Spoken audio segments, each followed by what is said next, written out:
Yes, contract cheating can be detected. Hello everyone, I'm Thomas Lancaster. Thank you for joining me for this keynote presentation at the 8th Annual Congress of Academic Integrity. And I have to say that it's a great honor and privilege to have been invited to open up the conference for you. This to me is an issue that's incredibly important and dear to my heart. I've been working now on academic integrity research for around 20 years, but very much as that has been the field of contract cheating, as we'll come to throughout the presentation. It's a term I realize that may not have the best translation into Spanish, as my esteemed colleague Sarah Eaton pointed out recently on her blog, but it's a behavior that we know happens undesirably all around the world, regardless of language. And it's something that we want to address. And I'm here to say there are methods that have been developed and work in progress that will help us to address contract cheating. So as I mentioned, I'm Thomas Lancaster. I work at Imperial College London in the UK. I'm a teaching fellow, so it means most of my work is connected with teaching and learning, working with students, administration behind that. I'm a computer scientist by background, but I promise you I won't go into too much technical detail about this. And I guess equally importantly, as my subject expertise is that I am really an enthusiast of academic integrity, which transcends all the different people we work with in universities, students, academics, the people making the rules, everyone in between. It's a whole community solution, and that's why it's great to be here with you today to talk about that. I shall hide myself away because there are a lot of information on these slides which will be available for you to review afterwards, but here are just a few things I've been working on over the past couple of years in terms of research papers, book chapters, and my recently published book, Avoid Plagiarism, nice thin book to help students, very social media friendly and chatty, designed for the younger generation. But as you may see, a lot of these are collaborative papers as well with academics all around the world. I'm very much interested in contract cheating and particularly the people who are helping students to do the work, so the writers at the end of the chain, but also the reasons why students cheat and how we can address it. But alongside that, there is this whole stream now of research into detecting contract cheating, which is what we're going to discuss in this keynote.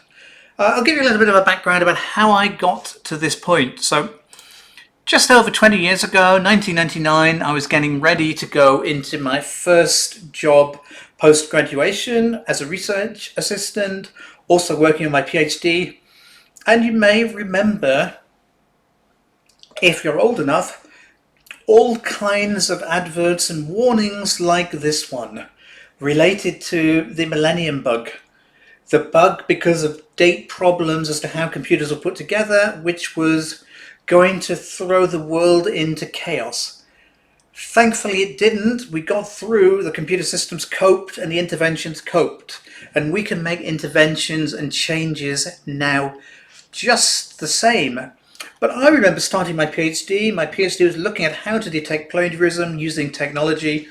And what were everyone saying? They were saying, we'll never be able to detect plagiarism. Students can just copy from the internet and get away with it. It's too hard a problem. So what did we do? We went ahead and solved that problem. I addressed it in my PhD thesis, but at the same time, there were various commercial companies working on this and other people around the world. And this has now been a solved problem for many years. We can check when two students are copied from one another very easily. We can check when they've copied from textbooks, from the internet. Yes, there are always ways to get around that, but the majority of accidental plagiarism, where students don't know how to write, is addressable. I moved on, ended up in a lecturing role, and I've stayed in positions, lecturing management positions ever since. And 2006, along with my colleague, the late Robert Clark, we published the first research paper on contract cheating.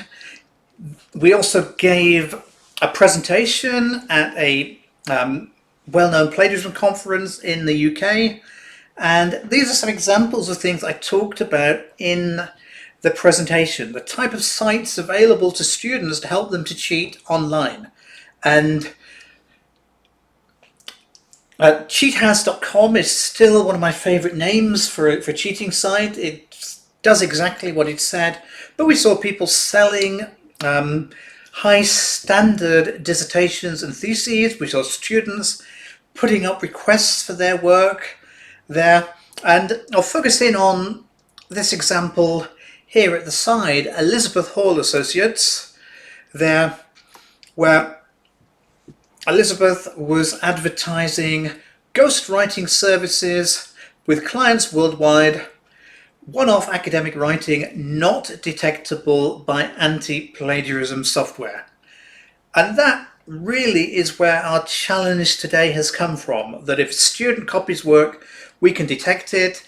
If they buy original work, then it is much harder. So here is a sort of working definition of contract cheating for you. You can translate this how you like. In terms of wording, the word ghostwriting often appears as well in this context. But I think of contract cheating where a student is paying or using a third party to complete academic work for them. And I say using because often contract cheating doesn't involve payment. It can be a student asking a friend, a family member to do the work for them, or it could be a bartering of other types of services to get that work completed. And so we really see two main strands of advertising for contract cheating online. We see offers from providers, people who will do the work for the student. So that's a top example on the slide, somebody saying, contact us, we'll give you 20% discount, we will write your essay, and we will deliver you authentic work. They're really capitalizing on student frustration, as many companies do. We also see very visible requests, and a lot of my research over the years has focused on these visible requests. They're a student who's saying they want help with their business economics final, and if you read through that, you'll see they're justifying the reason for asking for this very unfortunate situation in their life, which has meant they need to do better in this assignment than they feel able to do on their own. But we tend to see this focus on providers and requests, often with both groups finding a way to justify their reasons to breach academic integrity. So we've now unfortunately moved on from this challenge saying we'll never be able to detect plagiarism to saying we'll never be able to detect contract cheating. It is tough, but I do believe, as I said on the very first slide, that yes, contract cheating can be detected. There are methods out there that will help us. But I also want to throw out a warning to you that I'm speaking about the detection of contract cheating in this keynote today because that's what the conference committee asked me to focus in on. But detection is not our sole solution. Alongside that, we really have to look at the type of assessments we set, how we work with students, and how we change the overall culture of why it's sometimes considered appropriate to breach academic integrity and commit academic misconduct. So how do we detect contract cheating? Is it, as computer scientists may say, a computer problem? Well, that's one solution, but actually I nearly always think it is a human problem. And it's humans in the point of view of students and staff and all the people working to make sure that academic integrity is preserved. Here's a quote that I think is very powerful and useful in the situation from Professor Fintan Colwyn. He was my PhD supervisor. Back in 2007, he spoke to the British Medical Journal and he was talking about plagiarism detection, because we still talked about it then. And he said, unfortunately, many people think Turnitin is the tool. If the only tool you have is a hammer, everything starts to look like a nail.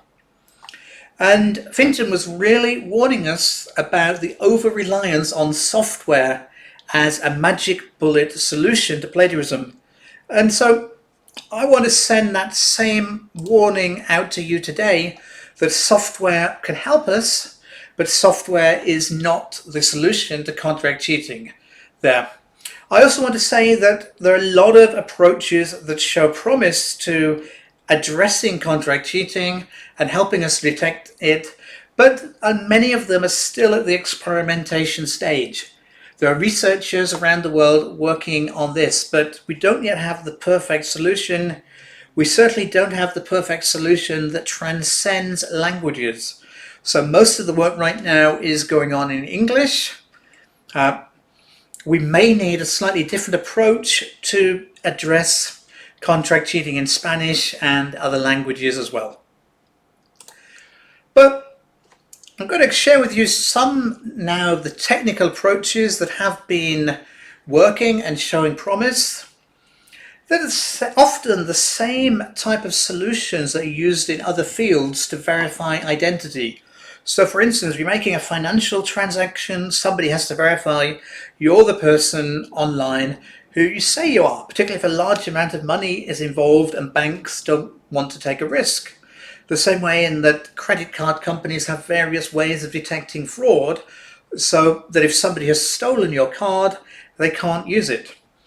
And one solution which has been tried out and is moving across now to work on academic integrity, preservation and contract cheating is looking at writing patterns, essentially asking students, how do you write and what do you write?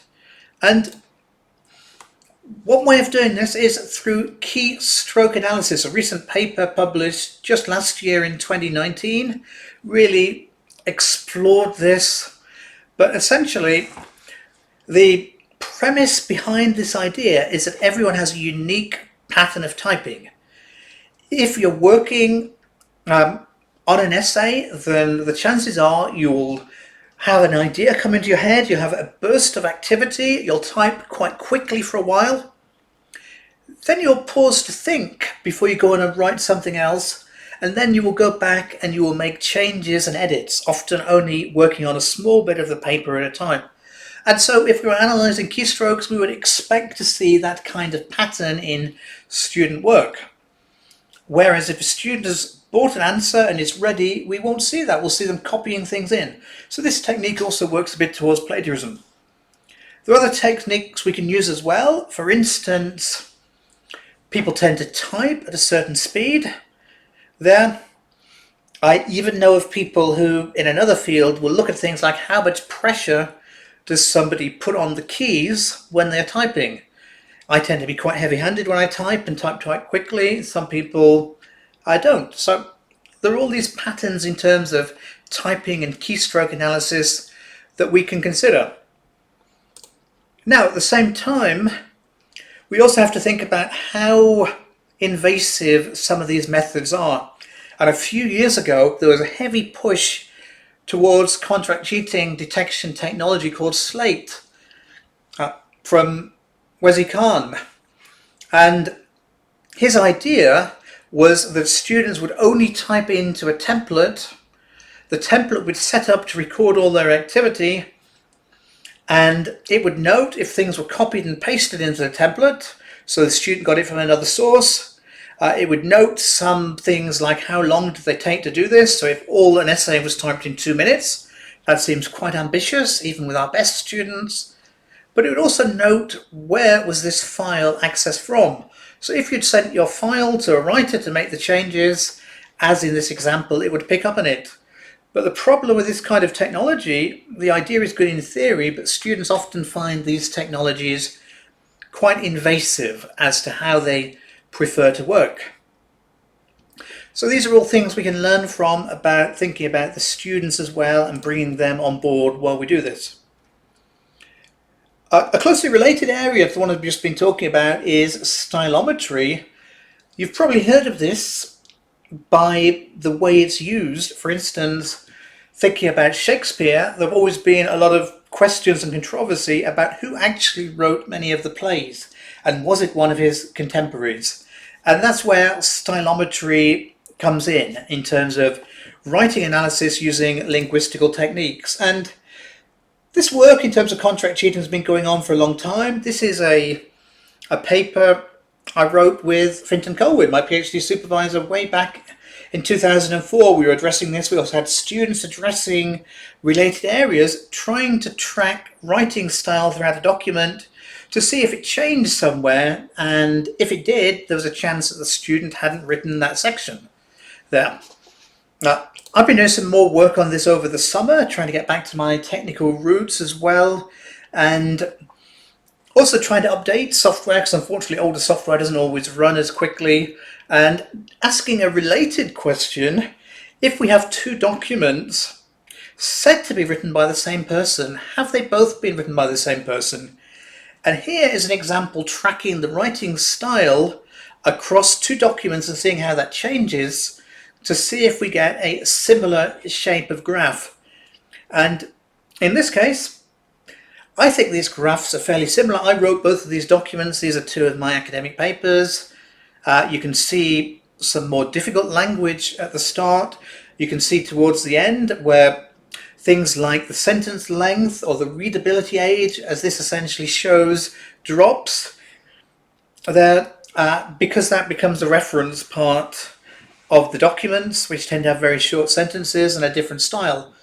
But this is still a work in progress from my point of view to try and collect enough data to verify this method.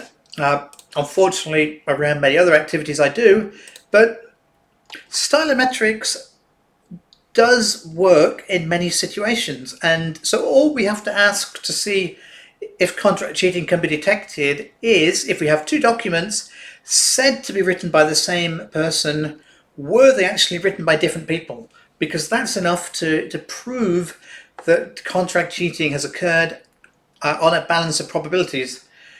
And we can do that type of investigation manually if we want. We can look at the documents and say, well, this student in one document has a very strange manner of writing. They use certain types of vocabulary. The second document, the writing standard is much higher. They've stopped using this word. They've sorted out a common mistake they wrote. But there is lots of linguistic software out there that you can use to aid this, the type that forensic linguists use. But it does take a bit of learning to see how to do this. So there are also commercial alternatives in development. I've put the two main ones on the slide, but there are others I know about from the main players working on originality checking as well there. And essentially these are built as using machine learning techniques, natural language processing, stylometry, and techniques like that. But really deep down, they're trying to build up a picture of how a student writes. Things like, do they write long or short sentences? What are their favorite words to use? And they're checking if this changes throughout their academic career as a possible indicator, which we can then look at manually and see, did they write this? This kind of technique as well from the commercial providers is selling promise. So earlier this year, Phil Dawson, Wendy Sutherland-Smith, Mark Rickson published a paper investigating the Turnitin version of the authorship software, and they found that when staff were trained to use this software, they could detect more contract cheating. So the availability of software does help there. So I encourage you to check out those ideas as well. There's also a stream of work surrounding investigating files forensically. This goes a little bit into computer science, so just indulge me for a minute. I won't go into too much detail, but the simple version of this is a student hands in a file. You can look at the properties of that file, so this is one of my files, and see, do they make sense? So what kind of things we might see that don't make sense? A very low editing time might stand out to us. Strange last modified dates. So in my case, this is probably a file I've edited many times, And then when I've had to write something new, I've taken this and used it as a base and edited it again. But sometimes you can see very unusual things in the properties. But what Claire Johnson, pictured here, is doing as part of her PhD work, she is someone who works in forensic computing at the University of South Wales in the UK, is to look much more deeply into the files. And a Word document actually stores a lot of information about how the file has been edited and what changes have been made to it. So I put details of the paper describing this in more detail here, but I encourage you to look at that and look at the revision save identifiers that are in various files to do with Word, and they will show you the changes that have been made, and some of them are quite suspicious there. So one thing I think Claire is working at is trying to automate some of these checks in the files to make it much easier, because really what's one thing we need to do is make technology easier to use. There's another technique I have to mention to you as well, which is simply students have handed work in. If they've written it for themselves, they should know what they've written, and you can ask questions about it. So I've done this for years in different ways by doing things like spoken exams, Viva exams, or asking them to talk about something they wrote about in a paper or in a piece of coursework. But there are ways, again, to use technology to automate this. And a very long-standing approach dates back to 1953 is the close procedure. And essentially how this one works is to take a document the student's written, to take out, in this case, every fifth word, and ask the student to write the words back in, with the idea if they wrote it, they should have an idea what they wrote originally. They may not get everything right, because occasionally we all have a choice of words and can't remember which one we used, but they should be able to fill much of this in to go with it. And I've just used an existing implementation to generate this particular slide. But again, there's lots of opportunities for research in this area. It doesn't have to be every fifth word. It can be picking out words according to certain properties. It could, for instance, be looking for nouns. It could be looking for more unusual words. It could be ignoring the really common words like this or the or and trying to find words that tell you more about the student there. An area I'd really want to work on, I've had some student projects working on it before, but along there, as I've said, with the many areas I want to work on.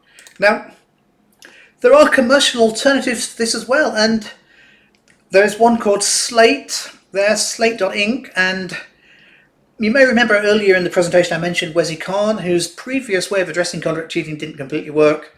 Wesi and his team have come back and produced various tools as part of this package. The one to focus in on is Auth Plus, which they call machine learning based. But essentially, they're asking students to complete their own sentences. They're asking students to look at various things and say which one they wrote, and to see which things are in their own writing voice. And the idea is if they can pick these out, they probably wrote this for themselves. So it's very much a closed procedure being used again there. So that's some of the ways we can use computers to help to aid us in this process, but I still want to argue to you, detecting contract cheating is primarily a human problem, and even when we're using these technical solutions, we still need the human support to join in and help us. And one thing I encourage you to do is simply to look for your assignments online. Students post assignment briefs online to ask for help, because if they go directly to writers, it can be very cheap. And we'll see things like this example here, there, where somebody is looking for a solution for doctors. Probably not the kind of people we want working in the medical profession if they have to go and outsource their work even before they've graduated. So do a search for your own assignments there. Look in the student work for things that look suspicious.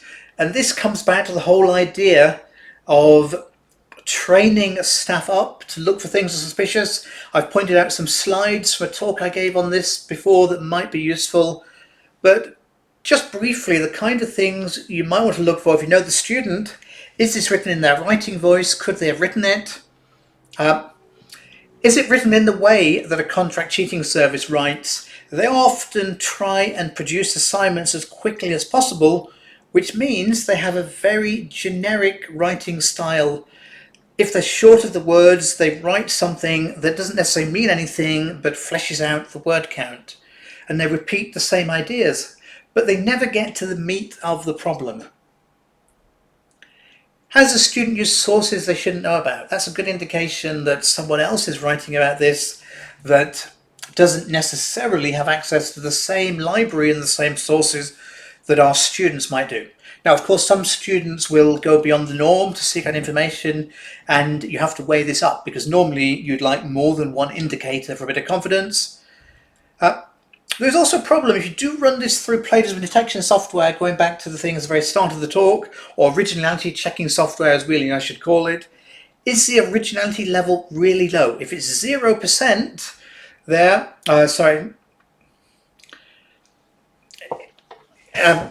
if the check shows that there is no unoriginal work and everything is completely original, then that's suspicious because it's very hard to write something that is 100% original because you're going to use the same words as other people even if you try your best. So that suggests that a lot of work has gone on to try and beat the systems that we've got.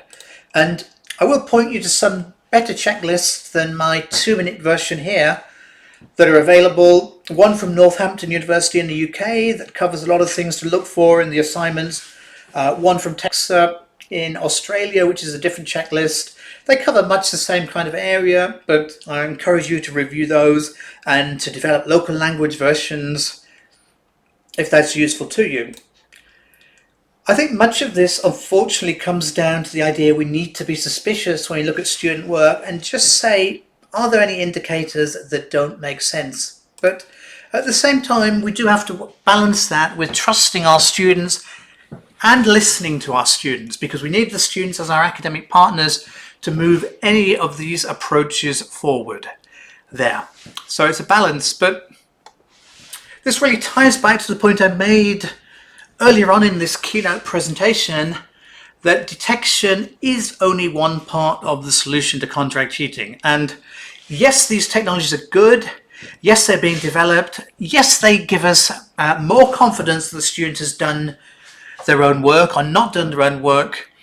But we have to couple these with thinking about what kind of assignments do we set. How do we set assignments where it's less desirable for a student to pass them on to a third party to complete them for them? How do we get students to want to do their own work, to see the benefits of doing their work? And how do we get students involved in this whole process there to improve all our academic integrity provision? We will have new challenges all the time in this field. That's one of the unfortunate things about working in academic integrity. In many ways, we are competing with a contract cheating industry which makes a huge amount of money by helping students cheat, and they won't roll over easily.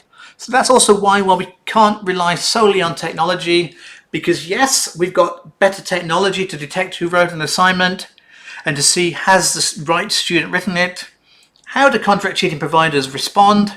They make sure the student gets the same writer every single time, so the writing style stays consistent and that type of stylometrics doesn't work as well. There are other solutions there, but we have an industry that is desperate to keep making the money that they're making now.